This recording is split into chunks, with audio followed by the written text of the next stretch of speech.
Now we will have a discussion, but we consulted how to lead this discussion in the local language. So I would like if the lady is there to answer any questions that the questions are asked in the English language, and then we can have discussion in the local language. So I think it should be only fair that no one feels underestimated. On the other hand, I think that there will be a discussion in the local language. I think it will be easier and it will go on more smoothly, not so easy in the English language. So maybe this is a more simple approach.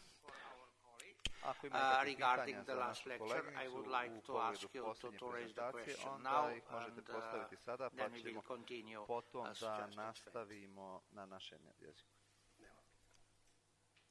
Any question? Not so far. Thank you. Thank you. Now we should shift to a different perspective. So over the past 2 hours we talked about religion, society, tolerance. We looked at it in the context of science. We looked at different elements of what happened in the era when different cultures in the Balkans, especially here, changed, but in a very specific way. And I think that Professor Dušanović has given a good context for this. And now, finally, we discuss philosophical issues that raise other issues, but do not necessarily offer questions. This is what our colleague Halilović talked about. So, any questions for the speakers, first of all? Okay, great. Let's give the floor to the gentleman. Now, please state your name for the sake of translation, so that we understand the context of your question. Thank you, everyone. I'd like to thank all the speakers. The lectures were superb and we could learn a lot. What I'm particularly interested in is a sentence that Monsignor Hocevar said, and that's, I think, the answer to everything we are discussing today. Talk about tolerance, it seems to me, is not a religious term. I mean, to tolerate means, okay, this person is here next to me, I suffer him, but there is no relationship. You know, tolerance could be a formless relationship between two people or two communities. So they are there simply because they are, or someone imposed, you know, that status. But what is important for religion, for Christianity, is the personal relationship between two people. And Monsignor shared an anecdote from his life, saying that the mother told himself and the family that they should pray for the person who had killed their father. It was the answer, it was the solution to the overall discussion and this conference. So it's not tolerance, it's the personal relationship. We need to pray for someone who committed such an evil against my family. This transcends any political peace or any lifeless discussion. This is something that actually reflects religion and God himself, and this is an answer to what's happening in the territory of Southeastern Europe. Once we reach that stage, that we can personally, as persons, talk to each other and pardon, not just through tolerance, either imposed or voluntary, then this territory this region will have a future. And I have a question for Monsignor Hocevar. From this perspective, this his anecdote from his life. Could he please explain and say how specifically Christianity, through his life example, can resolve this issue, or how can it answer many questions that we have heard today at this conference? Thank you. Thank you, Father, for this question. In my modest, humble opinion, we should first say what the purpose of this gathering is. So, if we'll remain at the level where we use our heart, mind and soul to seek solutions for the coexistence, then this is something big. Secondly, tolerance throughout history has had many different meanings. So I'm not sure whether we should start now analyzing all horizons. For example, the legal horizon, especially in West Europe, when where it is necessary to correct some legal wrongs, tolerance may mean something else today relative to what it meant in the past. And the Father has underlined this appropriately. Of course, we need to have an understanding of the complexity of our religious realities. And I'm saying this as some sort of prevention, because some churches or religious communities have, so to say, I'm not sure what the Serbian word is, ultimate authority, and in the case of Islam community, they do not have the supreme authority, for the entire world that seeks to define some religious terms. So in my humble opinion, this gathering is an invitation to talk, to gather together, and not just that. We need to live together more. Allow me to say, I was in Slovenia in 1999. Maybe I'm too subjective. I was listening to news.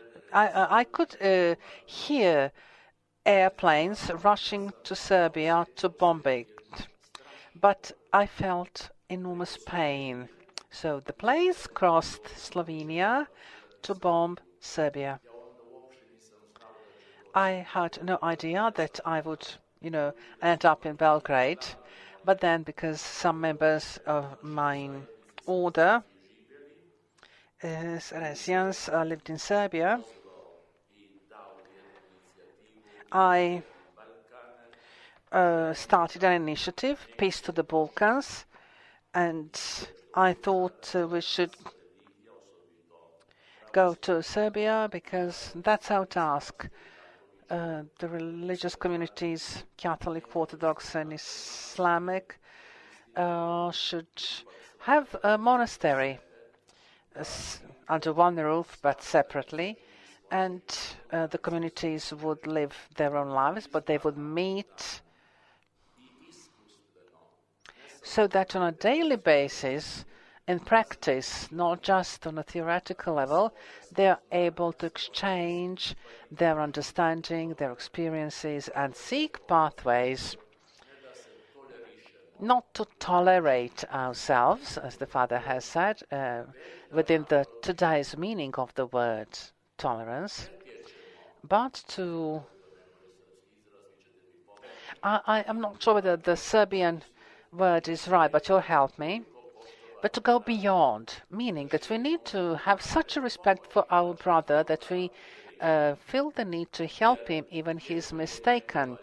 Because one thing is someone's personality, a divine icon, and another thing is the fact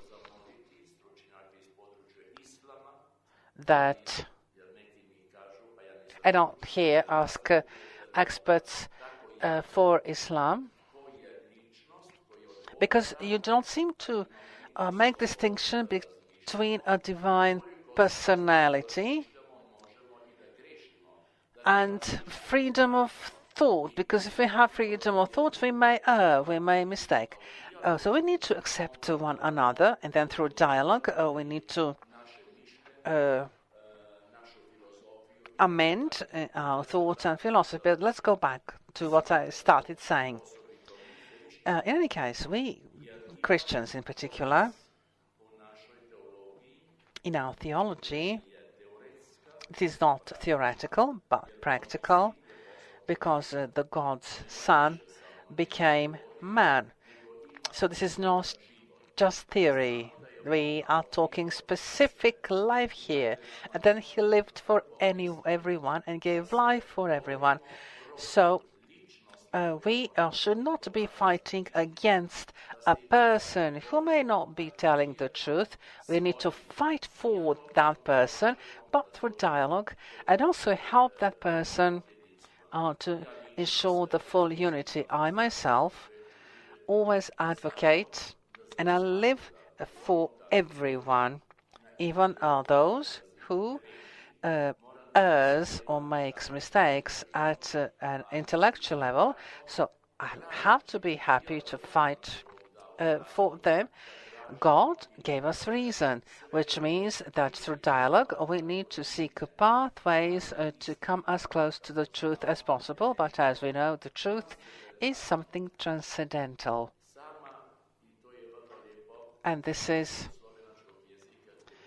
there is a very nice term, resnica, that's in Slovenian. Istina is the word used in the very old language, and the truth is what life gives you, and Jesus Christ gives us life, and God gives us life, and we have to step in that direction to be able to use the religious inspiration and ensure coexistence, reconciliation and cooperation. And this is where I see the pathways. I'm speaking simply without any, theoretical terminology. But I think this is very important for this southeastern region. So we need to meet each other, and not just meet. We need to go beyond. We need to give our lives for the lives of others, because our salvation is in the love. The love where I'm prepared to give my life for thy neighbor. You see, irrespective of the fact that the neighbor may not be able to grasp the truth, especially not at the intellectual level. So we always need to give our life for our brothers. When I do so, I do it for the ultimate truth and for God and divine life, because God has given his life for us. You'll obviously add to what I have said, I guess. Yes? If I may embark on this discussion with a number of views on this phenomenon of tolerance. Over the past 150 years, we've seen lots of studies indicating the shift from the individual realm to the collective realm, and which implies tolerance. We know about the open society and its enemies, and John Stuart Mill insists on it, and in a way tolerance goes beyond the 5 or 6 platforms: politics, religion, science, art, ideology, to include social critique, culture, etc., etc. Then it was decided at one point of time to dislocate it from this sphere to the sphere of ethics and morality. So, in its denominator, it's further viewed as such. And vis-à-vis the disintegration here, many insist on going back to certain historical reminiscences of the conflicts of collectivity in the past and intolerance when it comes to animosity of small differences. So maybe we should focus on that as well.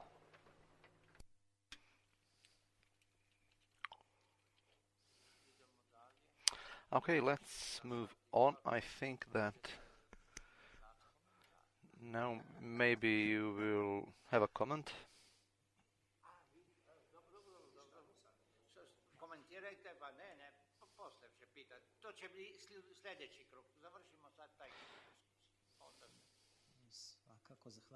Of course, thank you cordially once again. I enjoyed listening to these inspirational analyses of all the esteemed professors, primarily Monsignor Ochovar. I am really honored to be able to see him here at this conference today. Tolerance is a social reality, even when it is focused on individual decisions, whether we implement a tolerant approach or not. However, every social reality has its philosophical principles. Depending on what these philosophical principles will be like, this tolerance gets a special pre-recognition. I only insist that the term tolerance should not be something that will encourage us. Or shall I put it, it is a word which brings hope. No, we need to take a few steps back and reveal what goes on underneath the surface of that word. What social nets there are that define it, and then we can define our approach. I prepared the following sentence from Quran, which in a special way actually is in the continuity of everything that we heard today. In the Quran text, in the 3rd chapter 63, the Prophet Muhammad addresses all with the following words, which are words of God. O followers of books, come, let us gather around one word that we have in common. I will continue with the quote, but we must insist that tolerance in accordance with Islam philosophy is based on insisting on common and general values of different religions. Nobody expects from us that we will move our dogmas and say, right, I will now give up on my dogma and I will accept what you are saying. So don't expect that. So when it comes to dogmatic, enclosed theories, furthermore so, the richness lies in our keeping those differences. These differences invigorate us if we accept them in a healthy platform. So, what can be a topic of tolerance is joint values, and that is what Monsignor was talking about. These are some joint metaphysical, ethical, moral frameworks, no dogmas. Metaphysical issues are universal and the answers are universal. That is why Farabi, who was an important member of Islamic philosophy, taught logical aspects and he lived in the 10th century. He taught it from professors who were Christians. Farabi, who is the most brilliant Islamic theologist and philosopher, learned logics from Christians. And these are general values. And then in this Quran quote, I come to the important bit. So let's gather around one common word, so that we do not pray to no one else other than God, and that we do not see anyone equal to God, and that we should not see each other as masters. And this is a confirmation of what you said. No one is a master of anyone else's opinion. No one can claim that his religious belief should be the dominant one. I'm not talking about whether they believe that it is right or not. They may check it and test it on their grounds. But when it comes to social platform, they are not the owner of somebody else's opinion, even when they believe that their opinion is the only true one.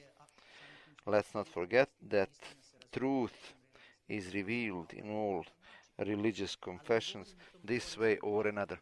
But I'm not speaking about the theological plan. So if no one is master of somebody else's beliefs, we should not see each other as masters. We should not say that our opinion should be the dominant one. Why? Because the power of thinking is available to everybody. This is tolerance. There are other principles, but I don't think I should go into them because we don't have that much time.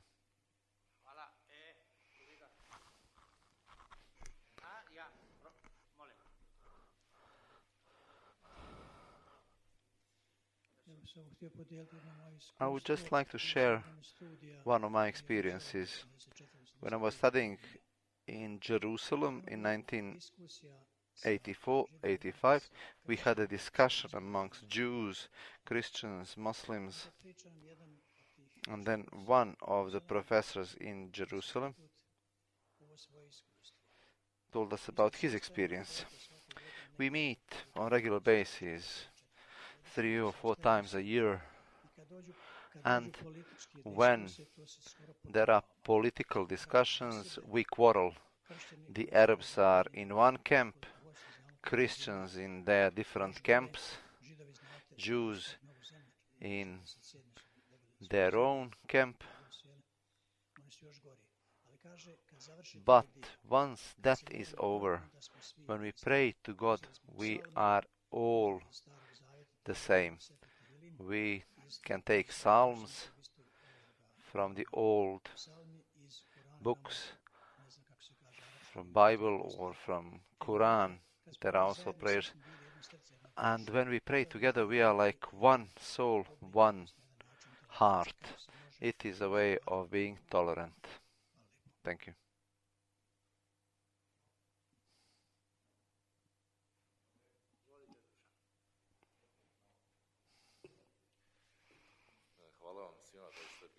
Thanks, everyone. It was really nice being present at these presentations. I hope it will be the same as we go on. As somebody with some theological training and also somebody who in the past few decades has been involved in research and the facts about the suffering of all the peoples here from World War II or the last war, I feel the need to seek solutions how to overcome problems and evil and how to build and lay foundations for the future generations and abandon this spiral of conflict which often is imposed by somebody else's interests. Talking about coexistence and tolerance, You can call it other names as well. But how, in your opinion, or other people can state their opinions too, how this tolerance can be used to make an ontological category so that it is something that is salvation for us. That is the key word. A man is a social being, and another life, after this one, is also community. In the church that I belong to, we believe that God does not want us in isolation. They will want us in community. Now, by spreading this and by projecting this onto community, whether it's national or religious community, we do have some responsibility for each other. We do not have responsibility for the Eskimos directly, but to some extent we have for them as well. But definitely for each other we have responsibility. And every problem and every challenge in our church Slavic doctrine, we did not have a word for problem. It was more like a challenge, a testing, an opportunity to grow. All these problems that we clash about could be seen as new opportunities. Maybe we here are the ones who should engender new fruit, to engender some solutions that will have positive effects ontologically.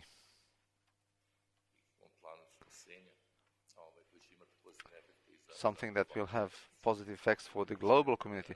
I would like to hear from Professor Halilovic and also from everyone else. And since I'm not that familiar with the essence of Islam, unfortunately, I would like to hear his reflection onto what you were talking about sacrificing for somebody else.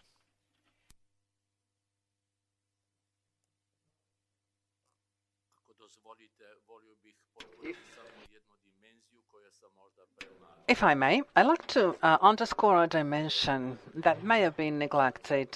Now, this neighbor of mine has just thrilled me with his thoughts, because I think that's the core of our future. And we should not remain for too long in some clouds. We have to be very specific and ask specific questions. So the key problem, I think, here in the southeast of Europe or in the Balkans is that we are too close and we mix ethnic and religious, the ethnic and the religious.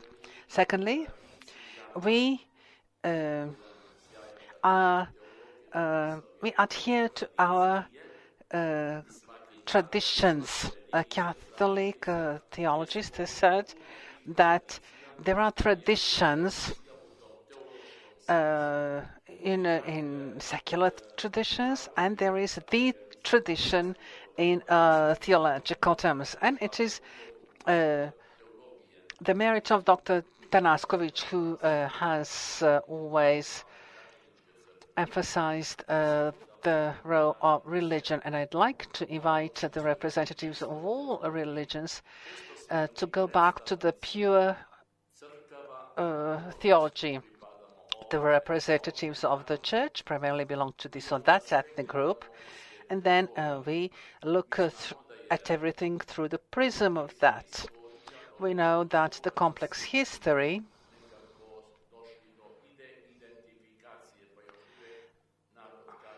has resulted in dual identification. We still believe that a Serb must be Orthodox and that a Catholic must be Catholic, and then we, employ our feelings there. So it is the time, as the gentleman has said, to have an integral view and understanding of the religion, in the full sense and to act with this internal belief that I'm a religious person in the full sense of the term. That's why we need to bring back the dignity to religion, and the state, the government, as has been said, must take care that it does not ruin the core value, such as life, marriage, holiness of life. And today, we live in times where the general values are discarded and the major role is given to some, allow me to say,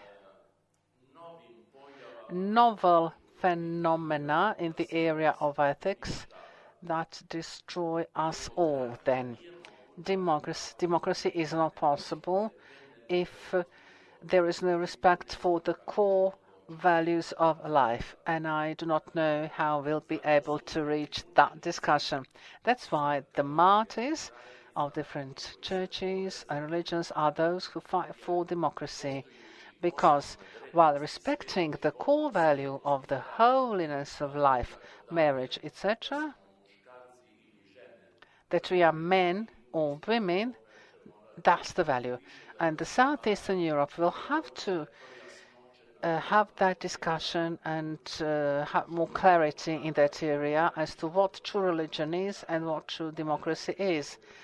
Then we will not have a problem, as the gentleman has said, that it will not be a problem to have a full cooperation where all of us at a level think the same, and within different dogmatic spheres, each and every religious community can have its discussion, but the government should play no role there. It has to protect the basic, what all people deem holy, and then, build the community from there. So I provide my full support, but I hope we'll all get there. Thank you. Great. Okay, let's move on. Yeah, I see. Let's move on, I said.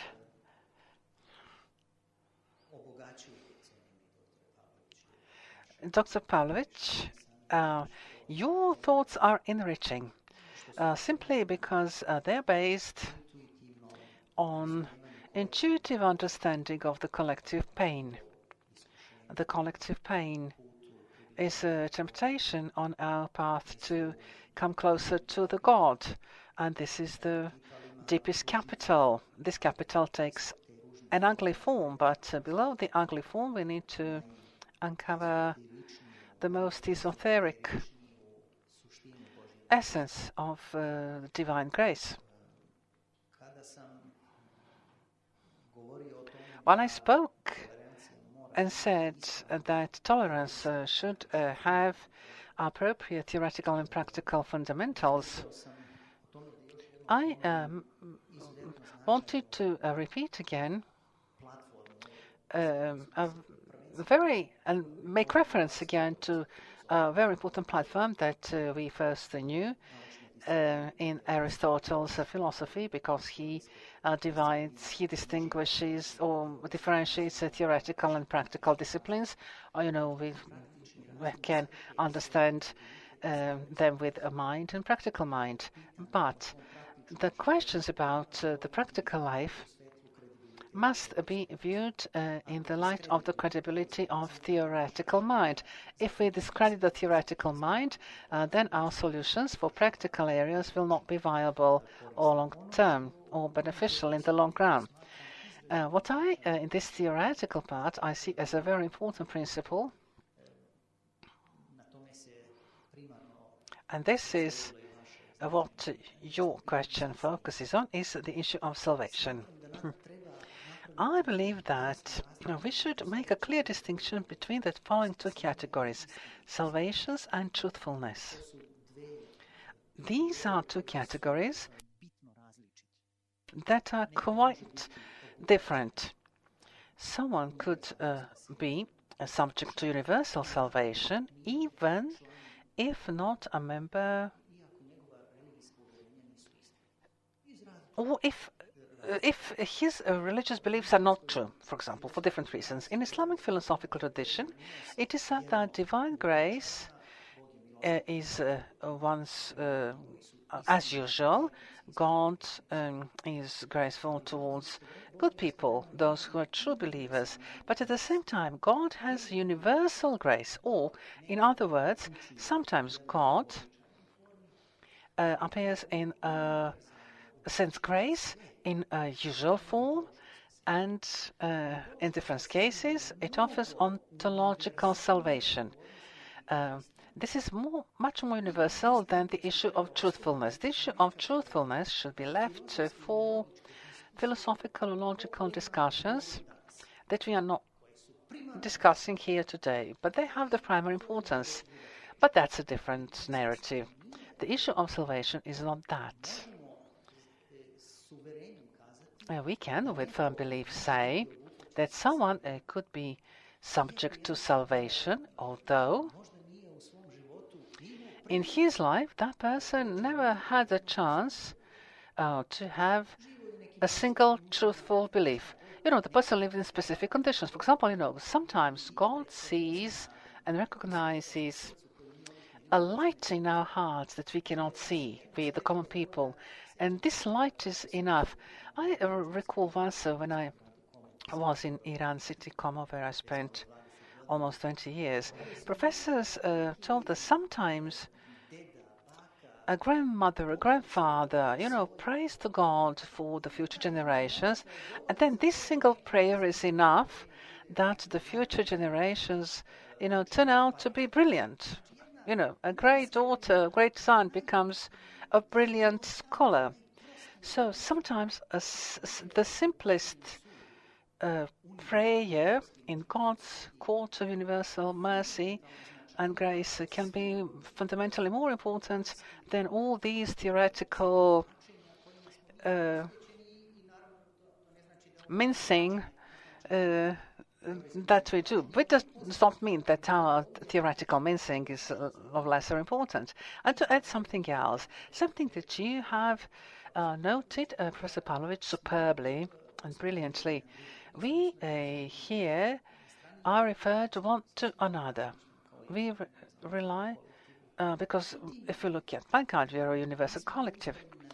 But we here have an arbiter from abroad, and this arbiter from abroad imposes his epistemological principles here. And if he imposes his epistemological principles that we cannot relate one to another as we used to in love, tolerance, right? Let me give you an example. And I apologize for this. Because the intention is to distance ourselves from our political realities of the situation. But I'll give you just an example that relates here. Shia and Sunni Muslims did not come into being yesterday. Baghdad, for example, as always stated as an example, it's one of the most important Islamic capitals. And there is a river flowing through the Baghdad, and you'll have Sunni Muslims and Shia Muslims, on two banks. One court is Al-Zamiyah because Imam Azam, one Imam was buried on one side, Shia on the other side, too, and so on, etc. So they have failed to understand each other over the past few years. Why? When I say an external arbiter, I do not mean a political arbiter. This does not interest me. I refer to the epistemological discourse that has changed, that has imposed the novel structures of values. And these novel structures of values do not allow us to relate to each other, but to be exclusive. Let me just give you an example, because this could be subject to further discussion. If we happen to start discussing the primordiality of the national judgment, that we say that, for example, the source of sovereignty, the source of purity is a membership to one national group or ethnic group, what do we do with the other ethnic group that's been there, the closest to us forever? How do we recognize the divine purity in that ethnic group? Because now we have an artificial and ideological divide. And if we go back in the history, this ideological divide happened after Enlightenment. Enlightenment can also be subject to our critique. So we have ideological divide that prevents us from contemplating the way you nobly are trying to contemplate, where you say that we need to relate to each other. And yes, we need to be kind to each other. We can be kind to each other if we bind our intellectual leaders to pay more attention to certain things going on below the surface, to interpret, better certain theoretical frameworks and obstacles that prevent us from modernizing our capacities for universal salvation, positive and constructive tolerance, love, coexistence, and noble life. I do not know whether my colleague would like to say something. Thank you. I'd just like to add that, well, first of all, I'd like to thank all speakers for their great presentations. The conference is said to be a gathering that can be successful if we all engage in a discussion, and there'll always be a discussion when we have the distinguished professor on board. When we talk about tolerance, we usually talk about religious tolerance. So we are faced with multifaceted problems there. We say that tolerance can have different meanings, different definitions, but we should say that in this syntagm, religious tolerance, we face the term religion, and it may have multi-layered meanings, quite opposing at times. Let me give you 3 examples to showcase how different the modernist interpretation of religion is from traditional interpretation of religion. In that context, religious tolerance gets a completely different dimension. One example comes from literature, then from general philosophy and sociology, or the sociology of religion. Victor Hugo, the famous Victor Hugo with Les Miserables, I think we've all read it, in one part of the novel, and it was published after the revolution, right? After the ambitions of the French society for freedom, after all the events and everything that happened in his life. So Victor Hugo describes a person who fell from a ship into the ocean and is now seeing the boat drifting away. So he sees nothing but a shadow. So the man is there all alone in the ocean, aware of the fact that there is no salvation. And he Victor Hugo utters from his words the following words, and they're very important. So I'll just give you the context. I'll try to relay the message because I don't have the book. So the man is looking up in the skies, sees birds, but they cannot help him. He sees angels, but they cannot help him. And then he says, "Where is God?" And there is only man that's left. So even in literature, in Bella,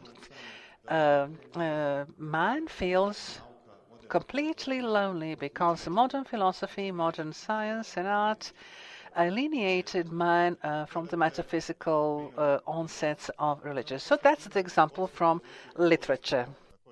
Then there are other examples from other philosophers, and we all are more or less familiar with 3 stages of intellectual development of society.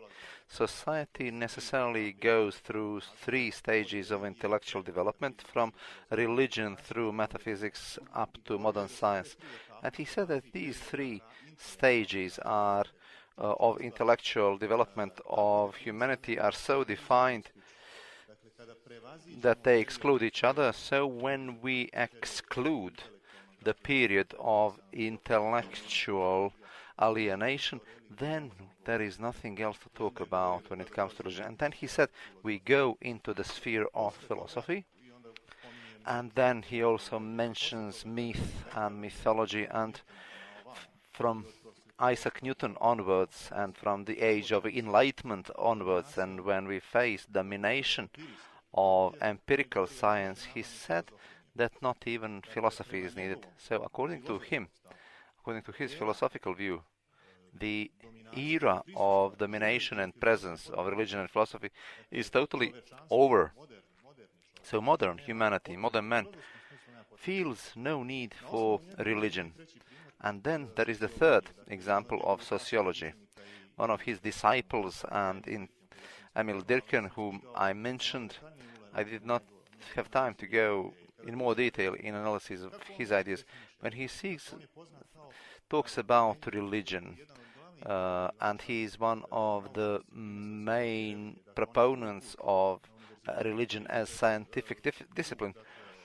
For the first time, he presented it in Paris as a new and independent cathedral.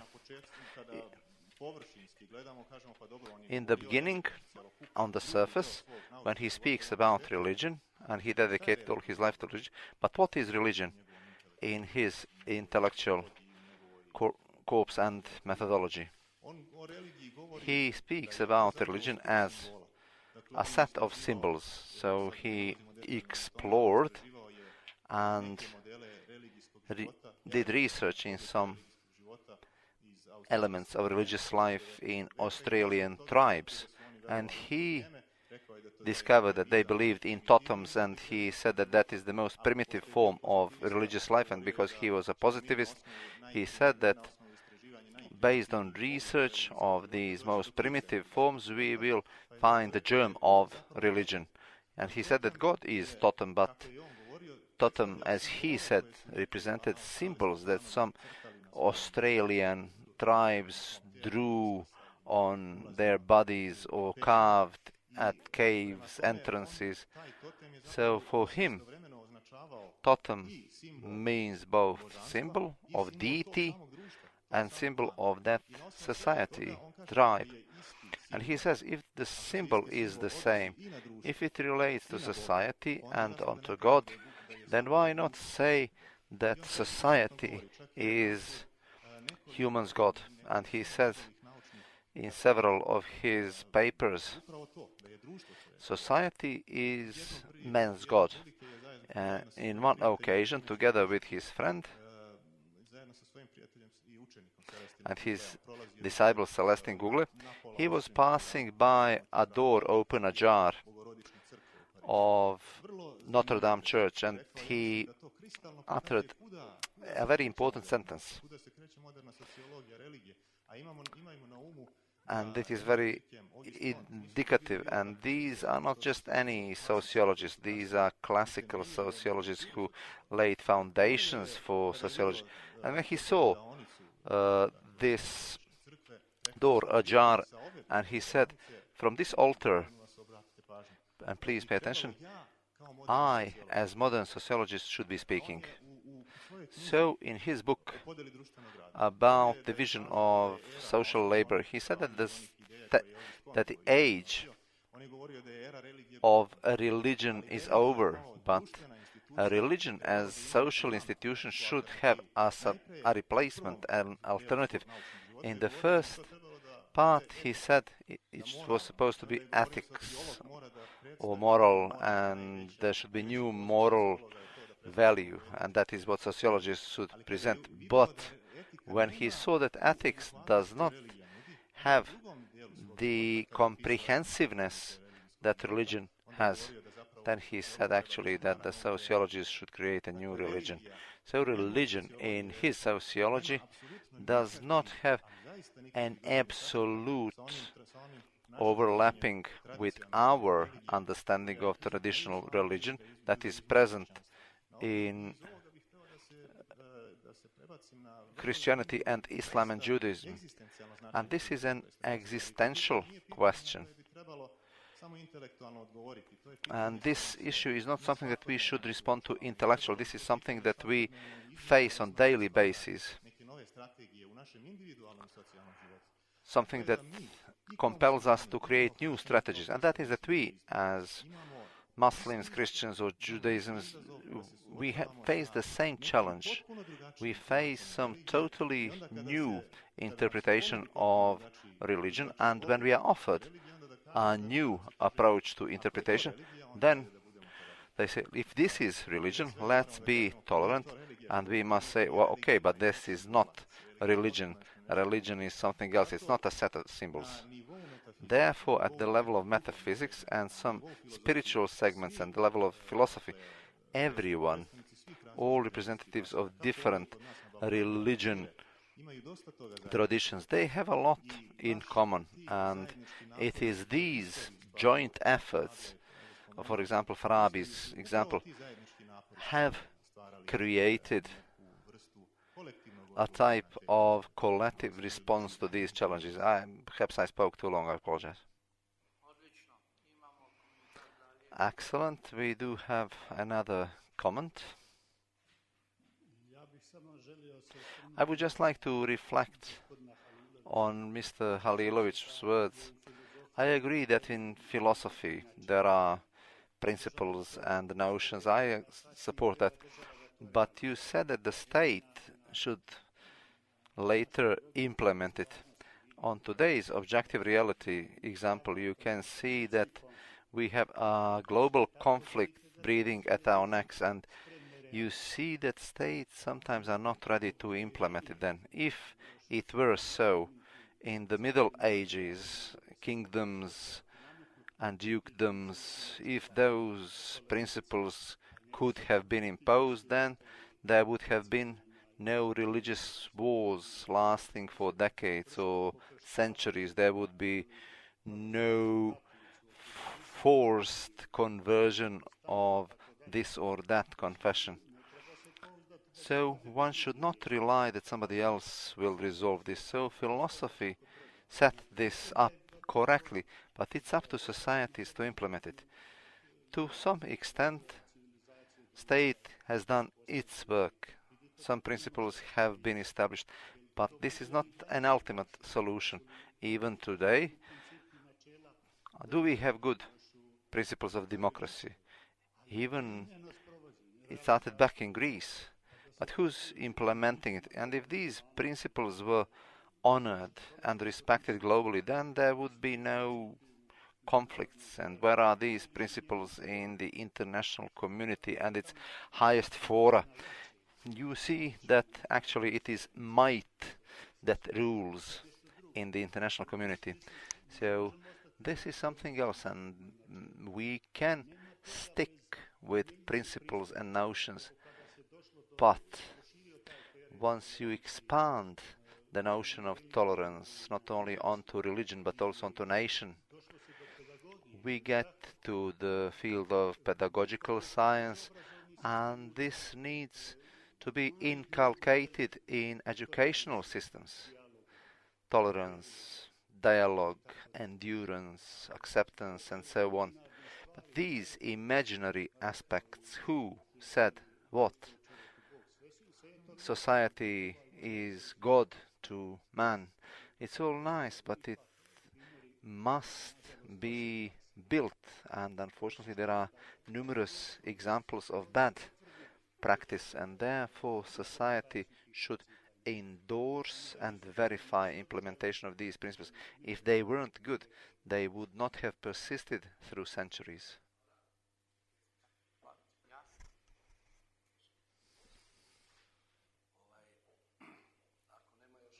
If there is no urgent need for any specific questions, I would like just to say a few comments, some of my expressions. We dealt here with terms tolerance, man, faith, religion, nation, and then it invokes some memories and so on. And I remember that some 20 years ago, I took my older son to Israel. He's 28 now, and then we stayed some time with some of friends, Jews, And I decided one day that I should take my son to visit Jerusalem and the Dead Sea, and we got onto a wrong road. We came into Ramallah. I couldn't speak Arabic, but I spoke Hebrew, and there was a big jeep in Ramallah, and I asked how I should go, and they said, well, you are lost, you need to go back 20 kilometers, and then you should go to Jericho. Okay, but we are now hungry, where could we have some supper? And then the man said, follow me, I'll take you to a place where you will eat well. And so on, we ate, we went, visited Jerusalem, and it was Sabbath. And my friend asks, what was your day like? Where did you go? We went where we wanted to, but we wandered into Ramallah. And suddenly there was panic. Are you crazy? You're lucky to be alive, and so on. However, there was a gentleman who said, remember one thing. Jews and Muslims do not have a problem. Problem is between Israelis and Palestinians, and what they do not understand, that you suffered no consequences, is a question of godly purity of your souls. You came there with an open heart and you were safe. And in the background of all this is the fact that we want to accept each other, but we're not doing enough to get to know each other. Because how many of the people here have read the Quran or Bible or Banishade or other holy books? I think that is the basis, and that question, to just expand it a little bit, the connection between faith and people is something that we have to work on more. This phenomenon needs to be segregated, separated. In the First World War and the Second World War, there were many people who died in the war with the word Serbia on their lips, and they were not Orthodox. So you have no right to take that away from them. That means that we should get to know each other systematically with values and traditions of the others, so that we could work more on the acceptance and other approaches to embracing knowledge in order to arrive at the fact that tolerance that we talked about, and I agree with you about it, tolerance is something that is the frame within which we are supposedly forced, and we shouldn't be forced.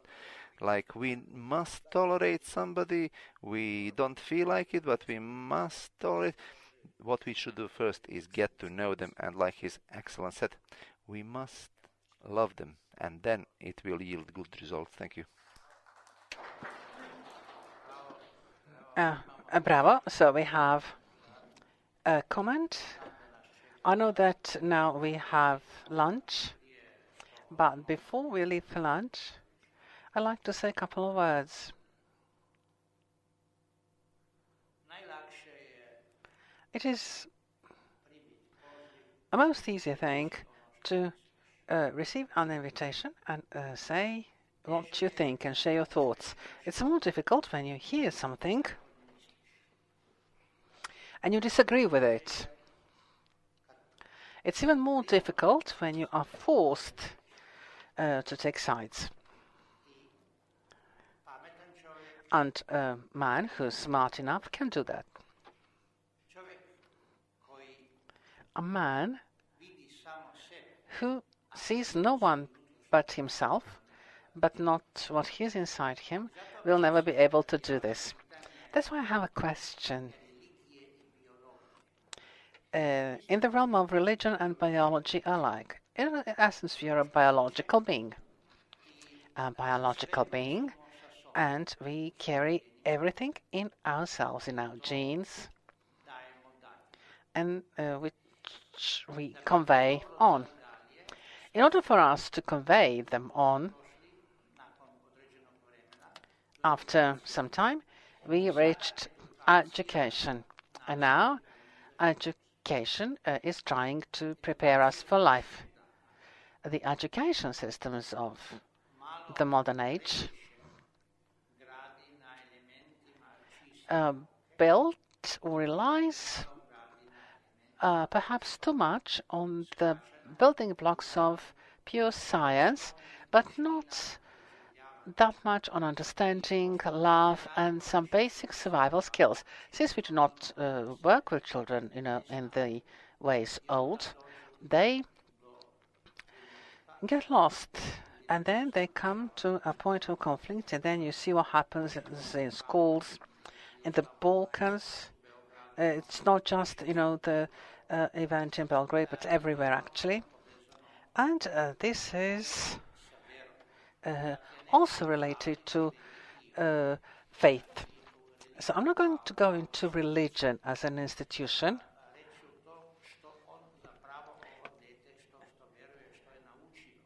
I'll talk about what children learn at home, in church, mosque, and school, anywhere where children learn things.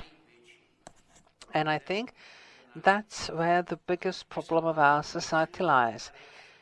I first heard the word tolerance when I was 23 or 24. No, 22 actually. When I worked in an evening school, a technical school, and tolerance has a clear meaning, has had a clear meaning at the time. If you look at the machine, you know what tolerance is. The machine cannot work if tolerance is not right. So I understand tolerance in its primary system in this way. And of course, we designed the institutions, but an institution, as an institution, be it the government, be it school, anyone, anything, in principle, destroys because of the line of thinking. So you are put in a context, and if you do not perform, you fail. And this does not open minds. So I'll stop this session, the morning session, with two sentences. Our diversity saves, one-mindedness or narrow-mindedness destroys. Thank you. If I may, on behalf of the organizer, to share with you logistical information. So we should be back at 2:15. We are going to Hotel Thalia for lunch, so please join us. It'll be a buffet, so it's 20 meters from here. So we start at 2:15, and tomorrow, for those who need to leave, we'll start at 10 at the administrative center, the government of the ERISS. Thank you very much. And now let's go to the deserved lunch. About lunch, except for biological, lunch always serves a sociological reason. So maybe we'll talk more there than here.